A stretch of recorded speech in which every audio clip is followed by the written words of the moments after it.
Hello everyone, this is Mathfinder, the home for every math nerd's Pathfinder optimization needs. If you're new here, welcome, and we're so glad to have you. If you've been here before, welcome back, and thank you so much for your continued support. A couple of weeks ago, SwingRipper released a video talking about time, and how time is the most valuable resource for a Pathfinder party that's trying to play tactically.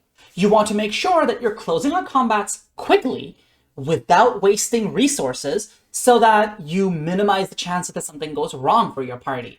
He also released a follow-up video of how to evaluate when it's the right time to use buffs and delay actions and other such things, instead of just trying to rush the combat to a close. I recommend checking both of those videos out. They're a great watch.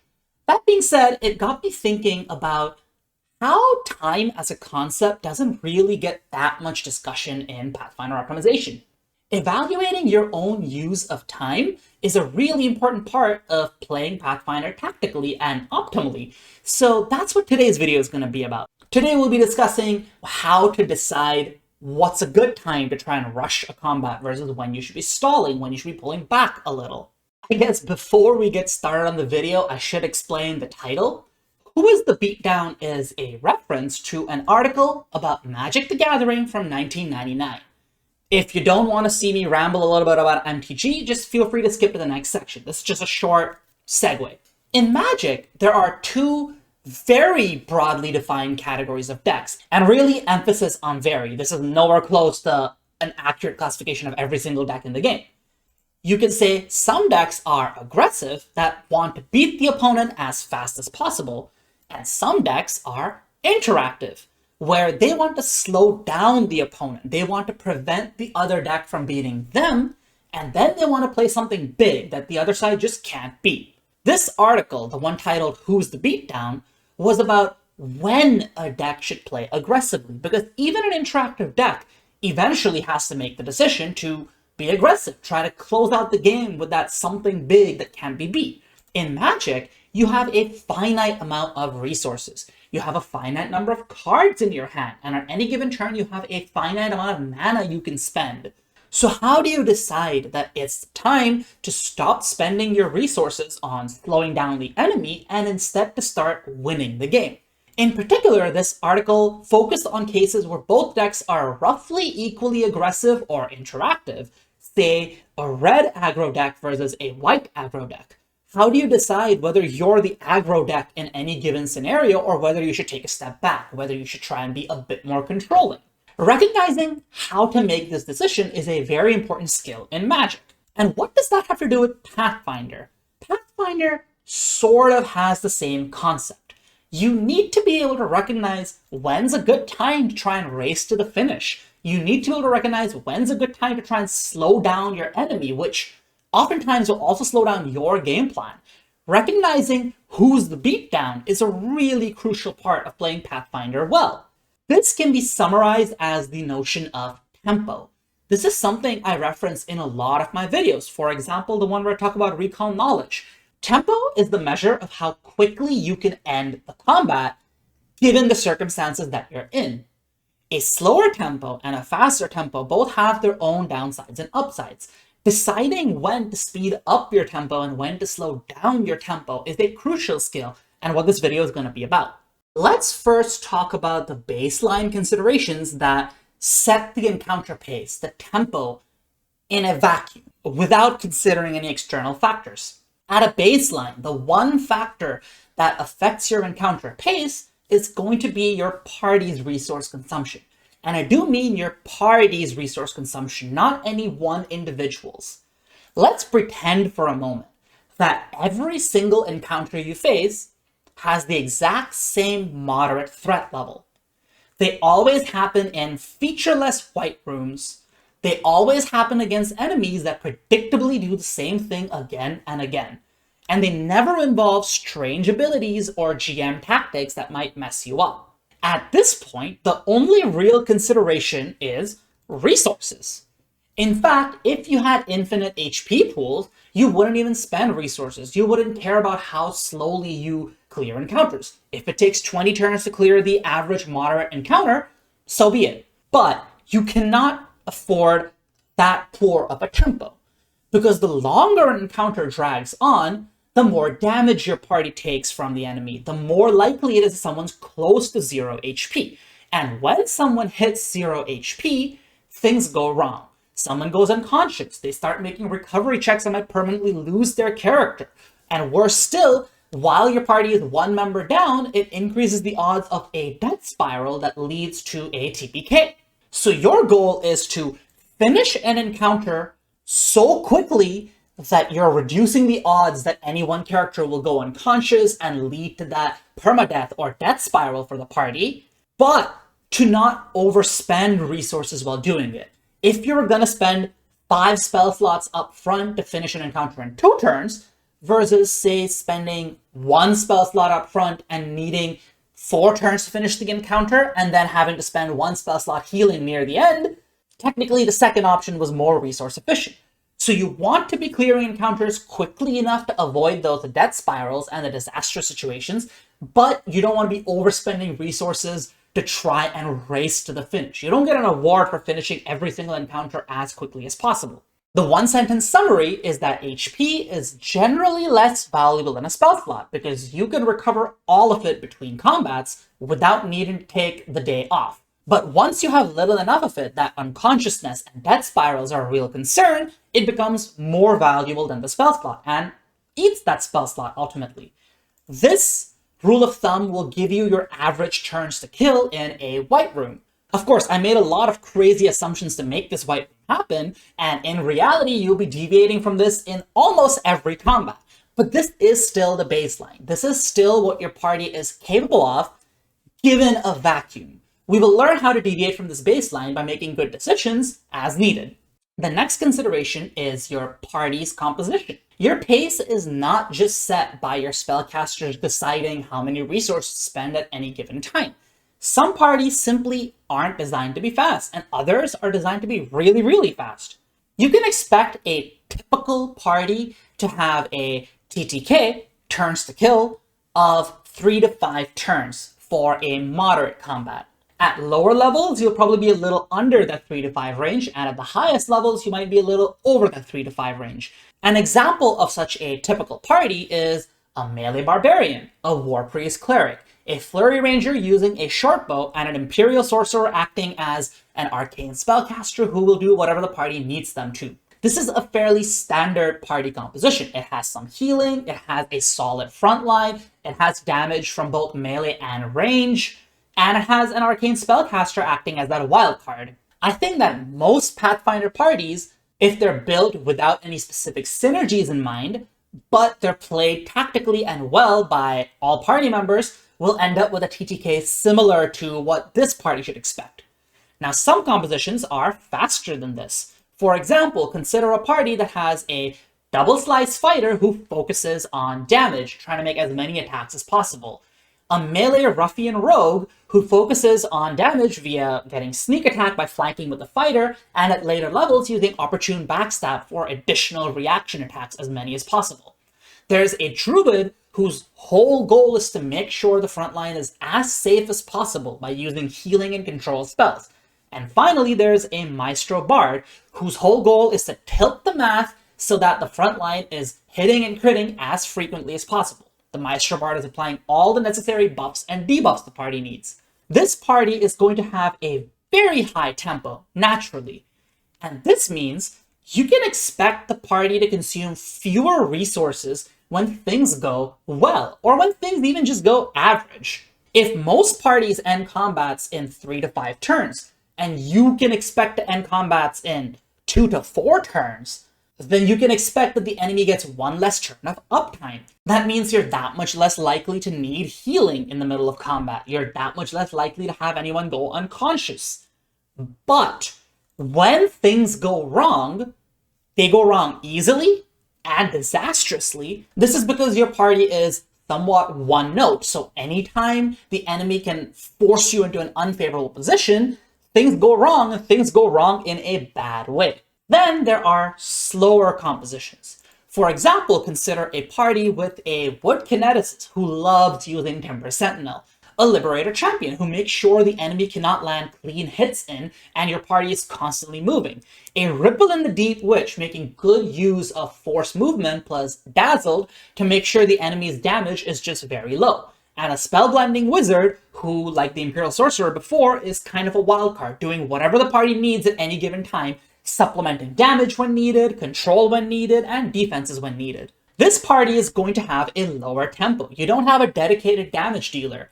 You will even have higher resource consumption because combats last a little longer, and you're even a little reliant on your wizard and your witch to do more damage than they would need to in a party where there was a dedicated frontline damage dealer. But in this party, things are much less likely to go wrong. So that is the duality of fast and slow parties. Know where your party sits because this dictates your baseline tempo, and you have to know your baseline before you can learn to deviate from it. Most parties will have a TTK between 3 to 5 turns for the mid-level range. Faster and slower compositions will exist on that duality that we discussed, where one's high tempo makes them better in the average case, but makes it likelier things go wrong, whereas the lower tempo makes them more resilient to bad luck, but makes them a little more expensive in the average case. Now that we've established the baseline, we can start talking about deviating from it. First, we'll talk about increasing tempo, simply because that is the easier and more intuitive topic to talk about. How does one increase tempo? The most typical way is simply to commit more of your resources to a specific encounter than you otherwise would have. For example, you might choose to expend more spell slots on a given encounter than you otherwise would have. It's typical to expect yourself to spend 1 maximum rank spell slot per moderately threatening fight. Simply spending 2 or 3 is naturally going to increase your tempo, because max rank spell slots tend to be very powerful and let you punch above your weight. Doing that repeatedly is going to speed up your party's tempo. Likewise, you might consume more focus points than you were planning to, simply to make sure the party finishes the combat faster. An indirect way of doing this is committing to a stationary, all-out melee more quickly than you normally would have. A lot of parties like to spend the early turns of a combat setting up in a way where you force enemies to close the gap with you rather than closing it yourself. Closing it yourself is the higher tempo play. It just tends to be a little risky and practically refunds the enemy their actions, which means you're now more likely to need healing in the middle of combat. So again, you are just indirectly increasing your resource consumption. So the typical way to increase tempo is just committing more resources to the encounter. But what about when? How do you decide when to increase your party's tempo? It tends to be pretty easy to see when you need to increase your tempo. For example, you might just be in a harder than average encounter. Like I said, it's fairly standard for a spellcaster to expect that in a moderate encounter, they'll spend 1 maximum rank spell slot. If it's a severe encounter, you might spend 2, maybe 3. If it's an extreme encounter, you might spend all of them all at once. This could be due to design. An encounter might just be severe, it might just be extreme, but it could also be due to bad luck, and ultimately it doesn't matter. If an encounter feels severe because your front line just never rolled above a natural 5, does it really matter if it was theoretically a low threat encounter? It doesn't. When things start going wrong due to poor luck, you need to spend resources to offset it, to make sure that you still close the combat out reasonably fast, rather than it taking 12, 15 turns of you constantly rolling poorly and giving the enemy a chance to cause that death spiral. So ultimately, it doesn't matter why the encounter feels harder than average, you simply increase your party's tempo if and when it's needed. Another reason you might decide to increase tempo is if you're in a scenario where you're not guaranteed a healing/refocus break after. Maybe you're in a dungeon-like environment where taking on even 1 encounter now means that the rest of the dungeon is on a higher alert. There's more patrols, there's more roaming encounters, there's a potential for chaining back-to-back encounters without getting a rest because they're very close to one another physically. When these sorts of things happen, HP and focus points become more valuable than daily resources. They become more valuable than your party's spell slots. So you might find yourself overspending those spell slots to avoid your HP going too far down and risking a TPK because you didn't get that break to heal up after. How often this scenario pops up really depends on your GM and the adventure path you're playing in, but it's still something to be cognizant of. And finally, you might just be dealing with an important non-combat objective. Maybe your party is responsible for the lives of allies who are in another combat, and finishing the combat as quickly as possible is important to prevent casualties for those allies who are not as tough as you. Maybe this is an encounter within a subsystem. For example, you're in a siege of some kind while you're engaging with these encounters, and the amount of time you take dealing with these directly contributes to your success or failure in that subsystem. Maybe there's a ritual you're trying to stop, and you simply don't have the time to take things down as efficiently as possible. In these scenarios, the combat is ultimately just a distraction, an obstacle.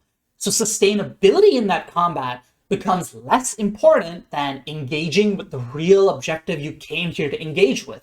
As you can see, none of these are particularly hard to make the decision for. It's fairly easy to see when you need to be trying to increase tempo. The real interesting part of this conversation is deciding when you should be reducing your tempo rather than increasing it. It's pretty easy to tell when you want to increase your tempo. It's generally a lot harder to decide that you need to reduce your tempo. Oftentimes, reducing your tempo comes in the form of taking a turn off. Effectively, instead of doing something that actually progresses combat to a finish, you're doing something else instead and gambling that that'll be a good thing, that it'll pay off in the future. Maybe you're setting up a specific buff or debuff. Maybe you're just building momentum for something else that you or one of your spellcasters have done. Maybe you're skirmishing, or maybe even just retreating. And maybe there's some situation-specific thing that we'll talk more about later. When is it worth taking the time to do these things? When is it worth buffing your ally rather than just doing the damage yourself instead of gambling that you'll increase your ally's damage? The difficulty of making this decision is ultimately why this video exists. Remember the truism that SwingRipper mentioned in his video. The first turn is the most important, or more generally speaking, earlier turns of a combat are more impactful than later turns of a combat. If you're going to cast the heroism, do it on turn 1 or turn 2. Don't do it on turn 5 when the enemy might only be alive for maybe one more turn. So you need to be evaluating when and why those early turns of a combat are better spent on setup. When is it better to spend them on a buff or debuff? When is it better to spend them on recall knowledge versus using those for an aggressive action? This is where the question of who's the beatdown comes in. Who's the beatdown is the core of every single scenario I'll be presenting for the rest of this video. To learn how to recognize when to reduce your tempo, you first need to learn how to recognize whether your party can win the damage race. If your party keeps up its current tempo, or maybe even slightly increases it, are you likely to outdamage the enemy? Are you likely to bring them to 0 before one or more of your party members are at 0 and risking death or death spirals and TPKs? How consistently can you win this damage race? What are the risk factors for winning this damage race? And how will you react if one of these risks becomes reality and you aren't able to outdamage the enemy? If you're in a situation where you recognize that you cannot win this damage race, now what do you do? What should you be doing instead? This can vary from situation to situation, and I hope by the end of this video, it's clear how to make these decisions. An interesting thing to note is that slower parties often have an easier time reducing tempo and reacting to problems in an appropriate manner. Faster parties don't usually become fast for free. Multiple party members, probably all party members, will have made decisions to make sure the party is fast. The marshals will probably have invested multiple feats and property runes and magic items to make sure they're doing as much damage as possible. The spellcasters of the party are likely focusing a lot of their spell slots and spell preparations on ensuring that the marshals have as many buffs to hit as possible and the enemy has as many debuffs to AC as possible, and that means they're eschewing variety and reactivity. So naturally, slow parties do have an advantage whenever you come up in these strange scenarios where you have to reduce your tempo. How often do such scenarios pop up? It really depends on your GM and the AP you're in, and even your party composition to some extent. In my experience, maybe 30-ish% of combats have a scenario where we have to consider reducing our tempo, figuring out how to react to the enemy rather than trying to just rush the enemy to zero. Your emotions may vary, but that's just my experience. For the rest of this video, I will be going through a few scenarios where decreasing your tempo is a good idea. I will discuss my thought process and my tactics in these scenarios, and hopefully that'll help you with making these decisions on your own characters at your own tables, because deciding when to decrease tempo is a difficult decision. The first scenario, and probably the most common one, is the scenario where you're buffing your party numerically.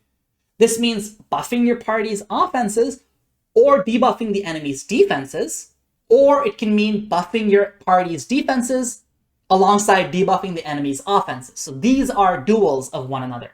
First, to get one thing out of the way, numerical buffs are not a mandatory part of Pathfinder. There is this notion that I have seen circulate online that the game sort of expects spellcasters to provide these buffs to the marshals, and otherwise both the spellcaster and the marshal will feel worthless. They're not mandatory. The majority of encounters you face, 90% or more of encounters you face in Pathfinder, are mathematically stacked in your favor as the players. If you look at the combat threats section, trivial and low encounters are assumed to just be automatic victories. Moderate encounters are assumed to be automatic victories in almost all cases. Outside of levels 1 to 2, you really are not supposed to lose a moderate encounter. Severe encounters are not auto wins, but they're still phrased as being the most dangerous encounter that a party can consistently still overcome.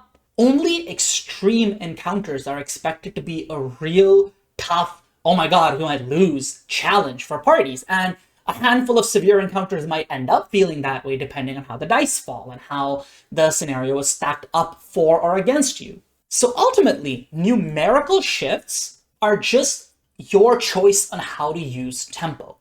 If you're in a moderate threat combat, simply choosing to blast the enemy is just as valid a decision as choosing to toss a heroism on your friend. So make sure you work your way out of the mindset that you always need to be setting up your party for success by using these numerical buffs and debuffs. There's a time and place for them, and there's a time and place for other spells that are not them. So what is this time and place? When is it worth it to set up your party's offenses or defenses with buffs and debuffs? First, you might just be in a situation where you're sort of forced to spend a bit of time before you can engage anyways. Maybe the enemy started really far away from you. You might as well spend some time setting up some buffs. Maybe you might even force the enemy to close the gap with you a little before you have to start closing the gap with them. Beware when doing so, because maybe the enemy has a range advantage over you. So this is something you should evaluate on a case-by-case basis. But generally speaking, you will find yourself in this situation somewhat often where it's just a good idea to toss out some buffs because the combat is just that big. Secondly, boss fights. This is something SwingRipper talked about in part 2 of his video, where you might consider taking that turn off to buff and debuff to tilt a fight in your favor when there's a small number of enemies. Remember, the reason speeding up your tempo is generally such a good idea is because it takes enemies out of the initiative.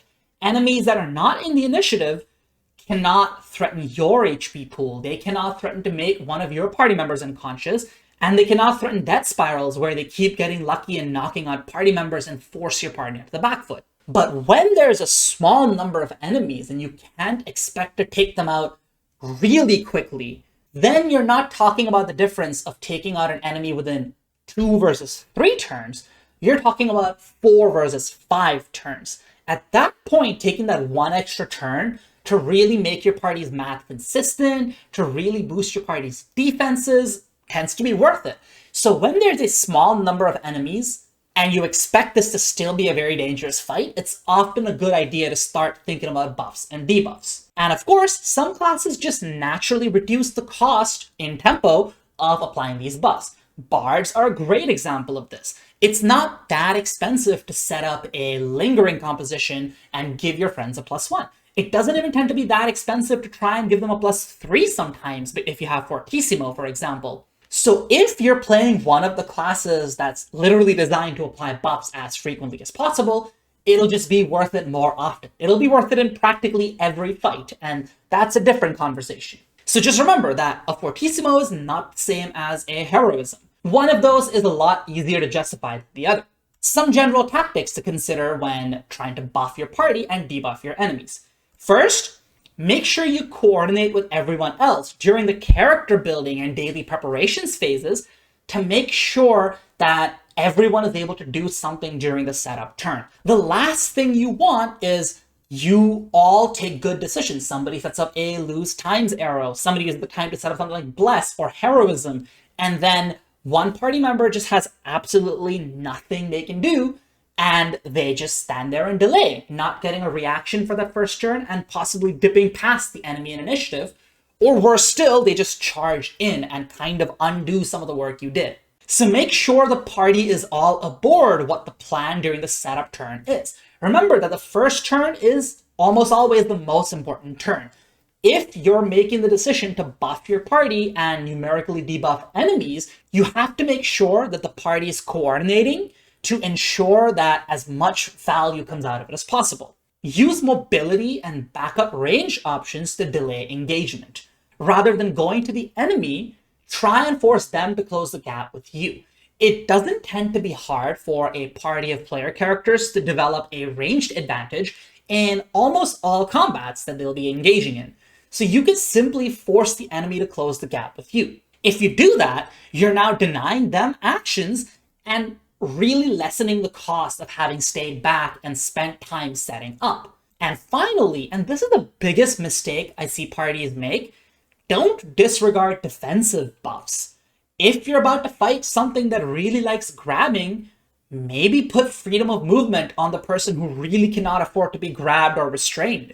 If you know you have a lot of damage coming your way, consider using Rallying Anthem rather than just spamming Courageous Anthem, because increasing your defense is a way to naturally increase your party's offenses. If your party is not worried about having to heal, having to recover, then you're really going to be able to get all of your party's damage and debuffing and controlling output all at once, aimed in the right place at the right time.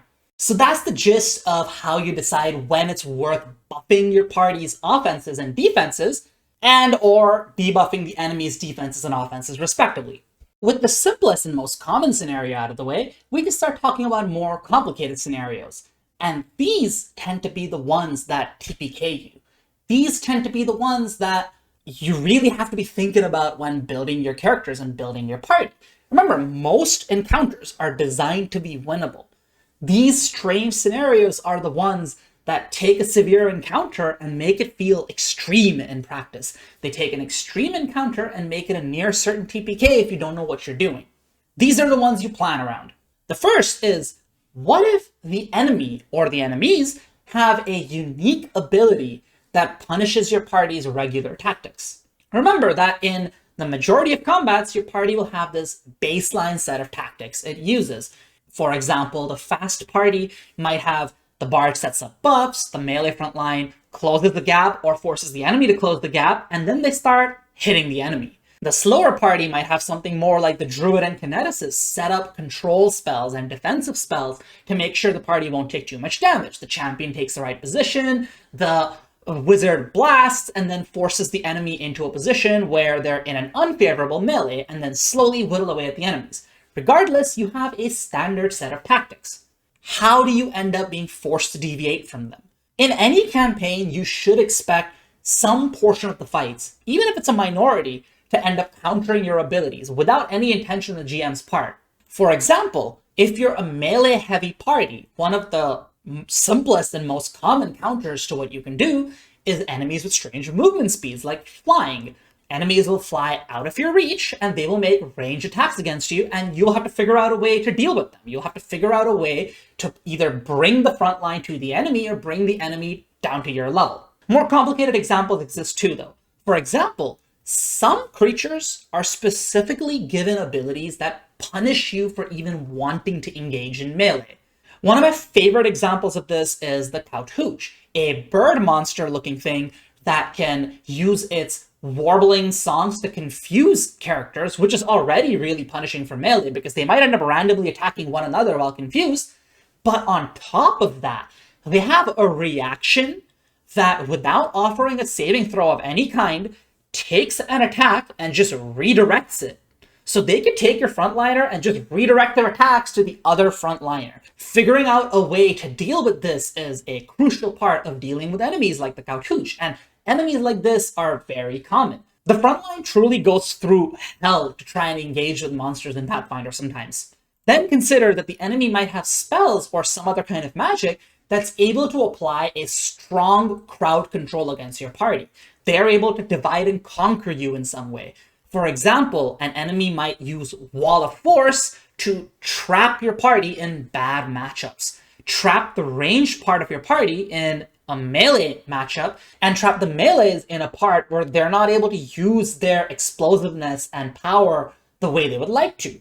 Perhaps they divide and conquer you into pockets where a smaller portion of your party is outnumbered and now they're threatening a kill. For example, if you're a party of 4, they might divide one of you and trap them with the rest. And now the remaining 3 of you have to figure out what to do because your standard tactics are no longer going to work with a Wall of Force in the way.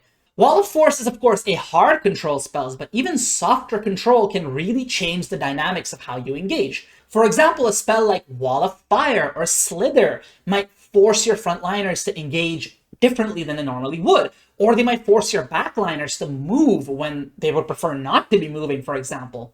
And finally, some enemies have unique weaknesses that are mandatory to exploit. And if you don't exploit them, you can't win. For example, if you don't figure out how to turn off a Hydra's regeneration, it's just going to keep coming back. And eventually you will lose the War of Attrition because it heals for free, whereas your party does not. So there are a lot of scenarios where your regular tactics are going to be punished. This is not going to be the majority of encounters, but these are the encounters that are likeliest to TPK you. They're the ones you're likeliest to lose a character in. Ultimately, your reaction to these is really just you speeding up your tempo disguised as you decreasing your tempo. The reason it looks like a tempo decrease is because compared to your average TTK, your TTK is going to go up. If you normally kill in 4 turns, it might take you 6 turns because you spend some time setting up to deal with this ability. Maybe you spend some time applying Recall Knowledge, casting spells, using magic items. But really, it was a choice between doing nothing or doing less damage and taking a little longer to TTK. So this is one of those cases where really you're trying to speed up your tempo from the near 0 it's going to be if you don't figure out what to do about this unique ability, but it's going to look like a tempo reduction compared to average. In terms of tactics for what to do when this happens, there's nothing spectacular about it ultimately. You just have to identify what options your party has and then try and use that against them. This is the kind of problem that you're supposed to solve during character building, daily preparations, and shopping sessions, not necessarily at the table. You have to think about what sorts of things can the GM do that punish your party. You have to pay attention to what the GM might be telegraphing. Have they implied that you might be facing a lot of flying enemies soon? Have they implied that you're going to be facing a spellcaster soon? Think about what your party would need to do against these enemies, and then make sure to opt into the right feats, spells, and magic items that help you deal with these. Against flying enemies, think about spells like Earthbind or Falling Sky. Think about extending runes and backup ranged weapons. Against melee punishing enemies, think about spells that turn off reactions. Think about ways to consume that reaction in a way that's unfavorable to your enemies. Think about giving your frontliners ways to engage with combat that isn't just standing in the front line and whacking the enemy. Against magic using enemies, think about counteracting and using dispel magic and other such things. Think about proactively applying your own spells in a way that lessens the amount the enemy can play with. Think about how your frontline can interact with the enemy's spells using reactions and the sort, and make sure you can proactively position your frontline in a place where this cannot be used against you. And against enemies with unique weaknesses, just be sure that if you suspect something is up, someone is good at recall knowledge so that you can learn about these unique weaknesses and the other unique abilities before they start becoming a problem. Recall knowledge tends to be a really good way of figuring out when an enemy has a unique ability. Sometimes it can be hard to see whether it's justified to use recall knowledge in a fight. My advice is, if you're unsure, just spend one action. It's only one action. It's not going to cost you too much if things are going to go right anyways, but it's so worth it if things are about to go wrong due to a unique ability. So just be ready to use recall knowledge whenever needed. Make sure you pay attention to anything the GM is telegraphing to you, because that's an important part of preparing for all these unique scenarios. And of course, sometimes despite your best preparations, you're going to get caught off guard. In those cases, think about exploiting the terrain against the enemy. Perhaps if the enemy is flying and they are using range attacks to use their flight as an advantage, find some way to put cover over your head so that they're forced to come down. And once they do that, have somebody ready to grapple them so that they are now trapped here and you can deal with them effectively. Against a melee punishing enemy, you might be able to make good use of positioning and movement to mitigate or eliminate the effects of the melee punishing abilities. And as a last resort, always keep the option for retreat open. Narratively, unless this is a climactic fight that's intended to be a boss fight, that's intended to be you kill the BBEG today or they win, you can probably retreat from these unfavorable scenarios. So try your best to prepare. If you're not prepared, try to use the environment against the enemies. And if none of that applies, try and retreat and hope your GM is kind to you. Future Mathfinder here. A fun story from a recent session that I forgot to mention earlier, but it's a great example of why decreasing your tempo in the face of unique abilities can really help seal the deal for a victory.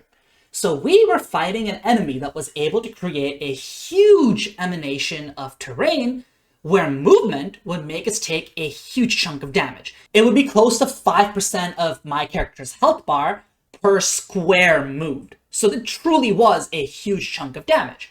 On top of that, once per stride action taken through that area, there would also be a reflex saving throw that could either reduce our speed or immobilize us. Now, the way we ended up dealing with this was, first, my character, a wizard, cast Quandary on the enemy, while the rest of my party was still dealing with the enemy that was closer to us. Now, of course, tossing them into a Quandary didn't get rid of the terrain they had created, but it bought us some time. We beat the enemy that was closest to us, and the boss didn't immediately return on their turn with a crit success. They just succeeded, which meant that we had one more turn. My character used this turn to cast Airlift, which let me pick up all my friends and fly without touching the ground to a new set of positions surrounding where the boss would have spawned. Then when the boss came back, we just whittled it away with attacks because we were right next to it when it came back from the Quandary. Now, was this the only way to win this battle? No. We had a cleric in the party. It would have been fairly simple for us to just accept that we're going to take a bunch of damage from moving and just run at the boss and expect the cleric to heal us after. And that is a very viable strategy, and it's even the faster strategy, which is arguably a benefit, right? Because the boss is going to be alive for one fewer turn. Remember, when I cast the Quandary, I cost the rest of the party one turn because they couldn't attack the boss. I had to get my friends in a position, and then they didn't really do anything on the following turn. But the brute force strategy would have opened us up to many more points of failure. Maybe one of our melee characters gets caught in that reflex save and doesn't make it all the way. Maybe, even worse, the cleric gets caught and doesn't make it to within 30 feet of whoever might have needed the healing the most when they ran to the boss. Maybe the boss crits somebody who took a ton of damage and starts a death spiral for the party. All of these are possibilities. Would they have happened on average?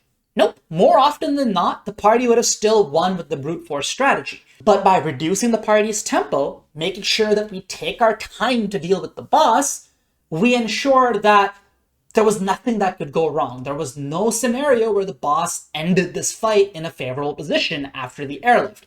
And that is why it's so important to learn how to reduce your tempo when dealing with these problems. Rushing at the enemy will work often. It may even work more often than not, depending on how good your party is at things like healing or buffing. But when it doesn't work, it's a disaster. And opening yourself up to that point of failure, it's not necessary. You can just reduce your tempo and just not worry about it as much. Now for scenario 3, and this might be the most controversial of the ones I'm discussing today. The scenario itself is, what if the enemy has a scarier frontline than you do? What if they can punish your frontline more harshly than your frontline can punish it back? What do you do then? The controversial part of this take is that I think this scenario is a lot more common than people give it credit for. You will notice that in online optimization, there's sort of this underlining assumption that the front line wants to stay in the front. It wants to stay in melee. Once you're engaged in melee, backing off is rarely ever a consideration. I would argue that it should be a consideration a lot more often than it is. Again, not in the majority of fights, because trivial, low, and moderate threat encounters are literally designed to be unlosable. You don't need to do a fighting retreat to win most of those. But severe encounters and extreme encounters, recognizing when the enemy frontline is too scary to stay in melee with, is recognizing how to keep severe encounters from spiraling into extreme, and to keep extreme encounters from spiraling into TPKs. This situation can pop up relatively often. NPCs generally tend to have better raw numbers than player characters. Player characters are intended to overcome this difference using their higher agency. They typically have more variety than an equal level NPC. They usually have a party backing them up, presumably with some synergies. And just on a meta level, the party is composed of 3 to 6 brains, whereas the GM just has the 1 brain. So you should expect the players to out-tactics the GM more often than not. That being said, monsters do still have this raw numerical advantage, and it can really shine through in the more difficult encounters. Now combine that raw numerical advantage with the fact that sometimes monsters just make it a bad idea to have a frontline at all. And I want to make this clear, this is subtly different than just the melee punishing abilities I talked about in the previous slide. In the previous slide, I said that flying enemies can punish the melee, but your solution isn't to stop behaving like melees. Your ideal solution is to still pull the flyers down or to make your melees fly.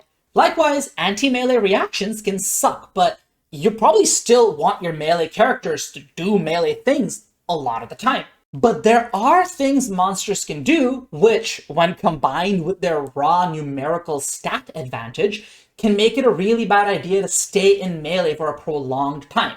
Some enemies have abilities that let them multi-hit players, each target within reach, completely ignoring the multiple attack penalty until after all the attacks were made. The Gug is probably one of the most infamous examples of this because it combines that multiple attack penalty reduction with a very long reach and the ability to make reactive strikes within that reach, which makes it really hard for the players to even get out of this ability. But the Gug is not unique. This is a fairly common ability that monsters in Pathfinder just tend to have. Then consider that they may have easy access to Restrained as a condition via improved Grab. Now, Grab is already really good at inflicting this condition on you because it ignores the multiple attack penalty, both past and future. But improved Grab lets monsters do this as a free action, which can be terrifying. Literally the other day, a party in a one-shot that I was playing in got TPK'd by a Kraken because we did not play around its Grab properly, and that wasn't even improved Grab, that was just regular Grab. Creatures that rely on Grab also tend to have really high DCs for their level. In that Kraken example I talked about, even the Barbarian could only escape on a natural 20 athletics check, and otherwise was just stuck. And finally, sometimes enemies have auras that are designed to punish melee characters, to inflict debuffs on them like Sickened or Frightened, or perhaps just inflict passive damage to them just for staying in melee. Any combination of these abilities can create a scenario where you can win the damage race. You're probably going to lose the damage race if you try. So you cannot go for a high tempo approach to this. If you try to just outright race the enemy in damage, this becomes swingy and risky. Yes, you probably still have a decent chance of winning, but if one or two things go wrong, if the creature restrains your frontliner or restrains the person responsible for rescuing people from the grab, if the multi-hit crits too many people within one turn cycle, you might spiral out of control and lose the whole combat. Slowing down your tempo, disengaging from the front line can help guarantee victory. So really, it's a goal of recognizing the enemy is the beatdown, that you cannot be the beatdown, and that if you try, you're just going to lose the damage race. You need to step back and play like a control deck in Magic to make sure you can win. Now, the tactics for this, again, tend to be different than what I showed in the previous slide. Remember that in the previous slide, the priority was to let the melee do what they like to do as much as possible. But this is a scenario where you have given up on winning the damage race flat out. What do you do now? First, consider having the party spread out. One of the easiest ways to counter multi-hit abilities is to just not have that many people in the enemy's reach. If you have two frontliners, one of them switches to their backup ranged weapon. The one with the higher AC stays in melee, perhaps even uses grapples to make sure that the enemy cannot get to the backline and start multi-hitting them. And then the other frontliner or frontliners just switch to their ranged weapons and stick with them for the whole combat. You should also consider applying defensive buffs to allies and offensive debuffs to enemies. This sort of goes back and blends in with scenario 1, where how do you recognize when's a good time to buff? If the enemy has a really scary amount of multi-hit damage that makes standing in the front line too dangerous, now is a good time to apply some defensive buffs. Throw out those protector trees and rallying anthems. Make sure that the party can absorb damage if you can make them just outright win the damage race. Perhaps instead of blasting the enemy, now that you're defending your friends, you're actually going to win the damage race. It'll just take a little longer. It'll take more turns to do so. And finally, consider cycling your frontliners. This is something I don't see talked about enough. Let's say you have two frontliners in your party.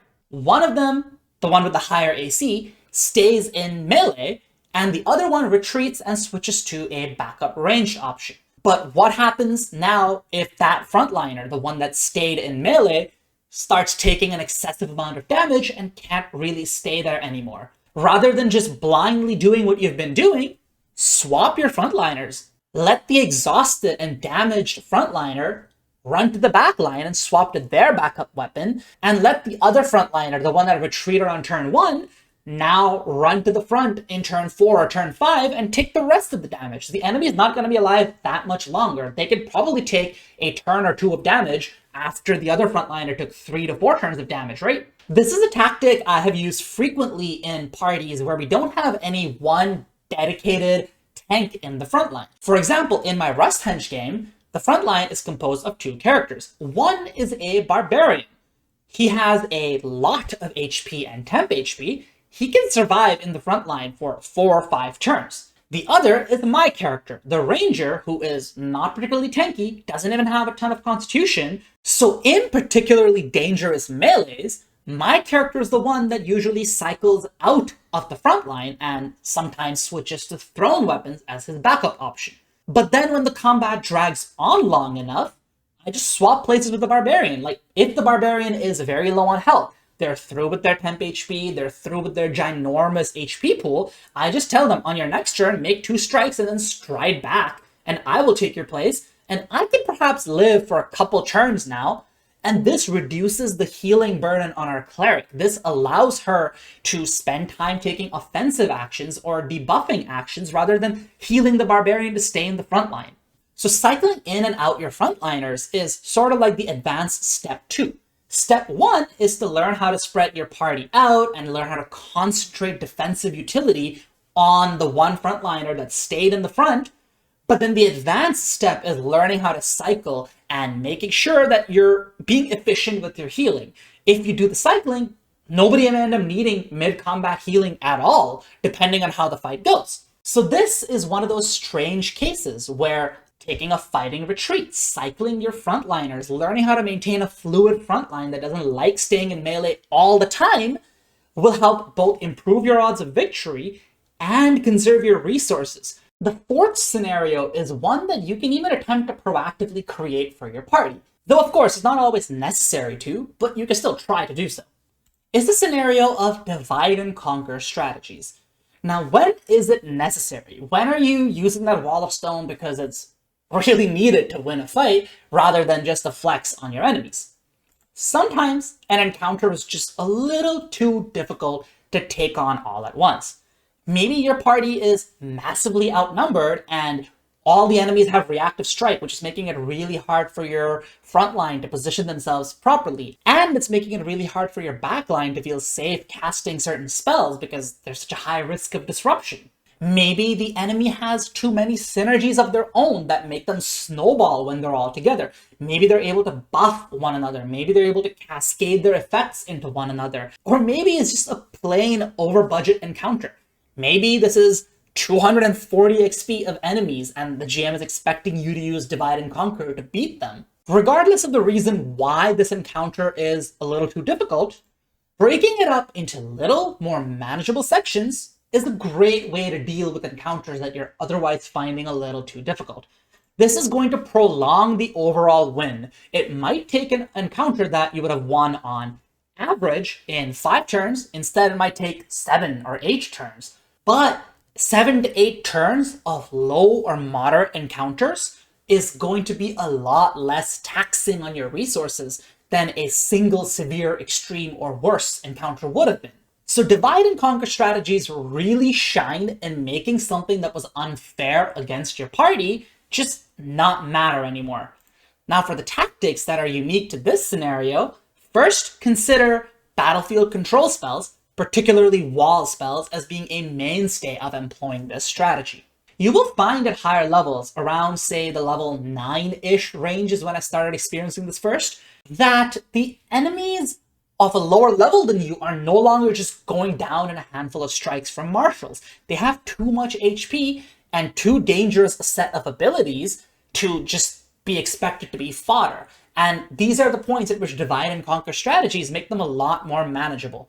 Grappling is also a really cornerstone part of divide and conquer. Consider, for example, a party of 4 where one of you is a flurry of maneuvers monk. You run to one section of the battlefield and use some combination of grapples and trips to just delay 2 or 3 of your, say, 8 enemies from engaging with the rest of the party. Now, the rest of the party is in a 3v5, which can win much more easily because you're holding 3 enemies down and you're tanky enough to survive this. So yes, divide and conquer often takes the direct shape of a spell physically dividing the enemies into parts, but don't neglect the potential of just dividing your party and dealing with the enemies piecemeal. Sometimes by dividing your own party, you create good matchups for the rest of you. Make sure that you're paying attention to your surroundings. Battlefields are not white rooms. They might have natural choke points. They might have natural walls. They might have some form of cover or obstacle for the enemy to bypass. And 1, you can directly use them as a form of battlefield control, and 2, you can combine them with other forms of battlefield control, like spells or grappling, to really multiply the value that these would generate. And finally, and this is something, again, people don't really talk about very much, make sure you divide based on what your party needs.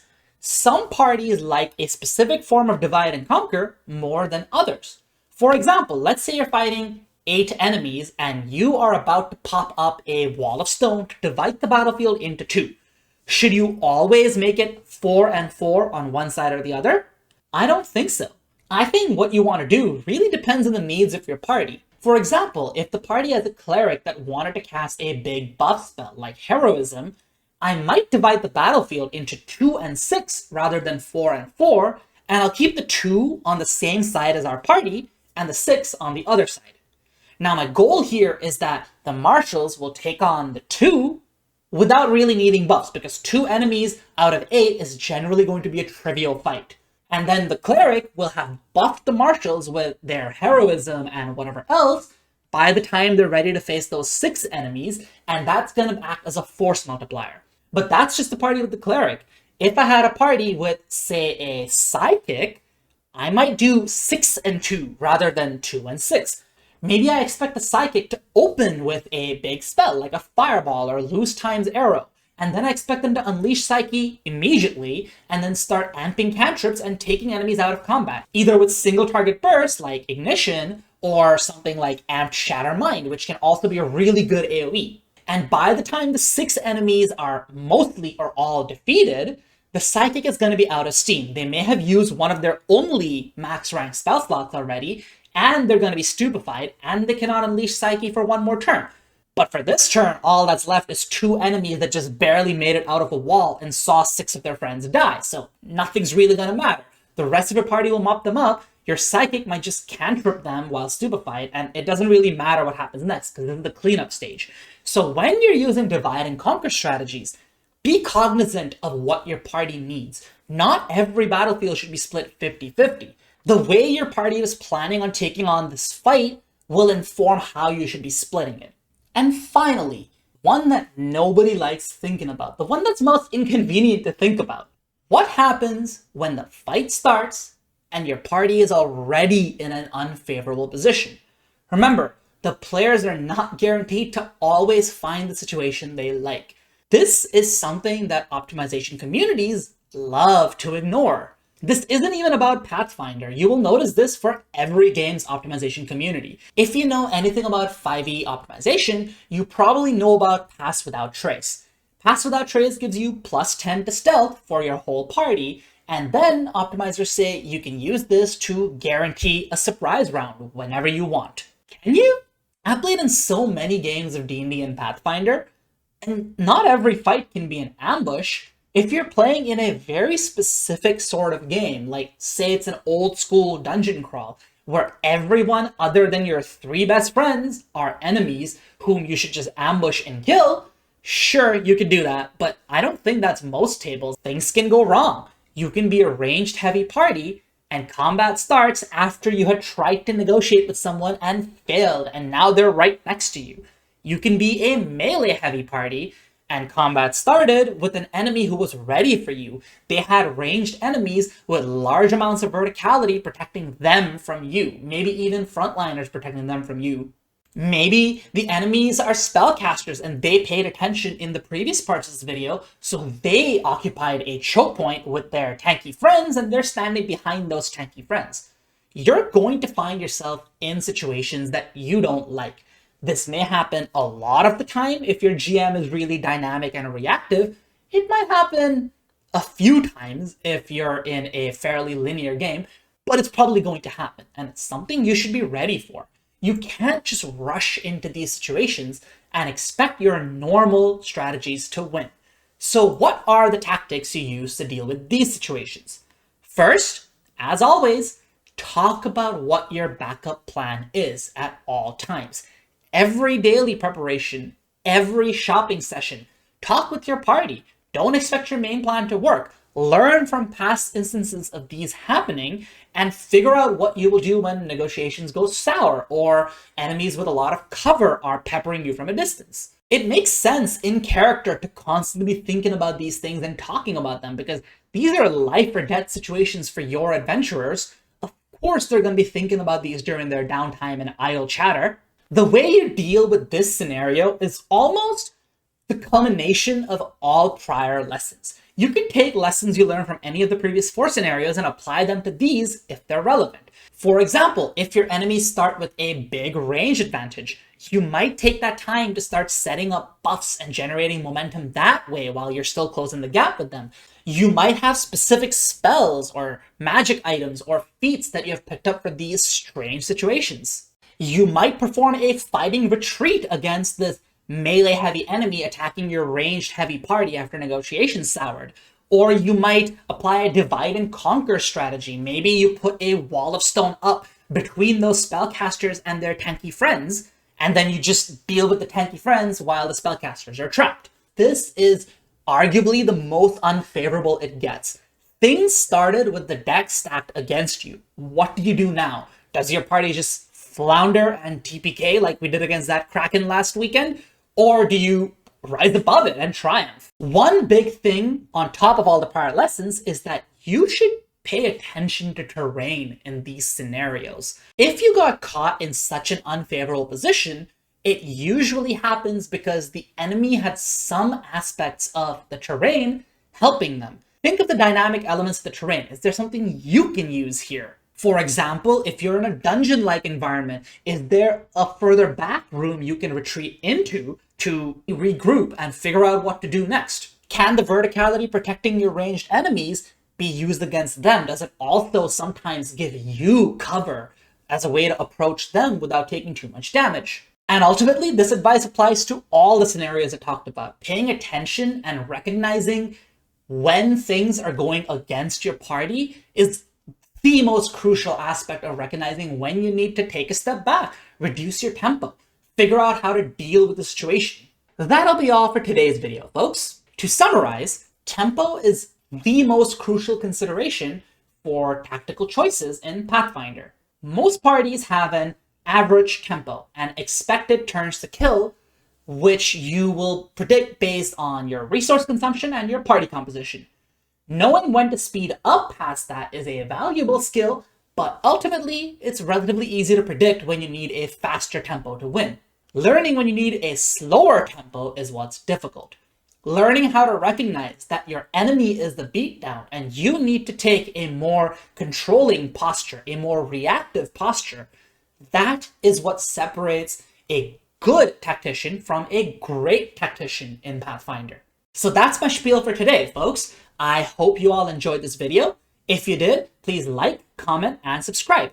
If you can, join a channel membership. It's a great way to directly support me without worrying about ads, and it will give you access to some perks. For example, build guides for a future video that I swear is coming. That Blaster Part 3 video will happen. I have been Mathfinder, folks. I'll see you next time.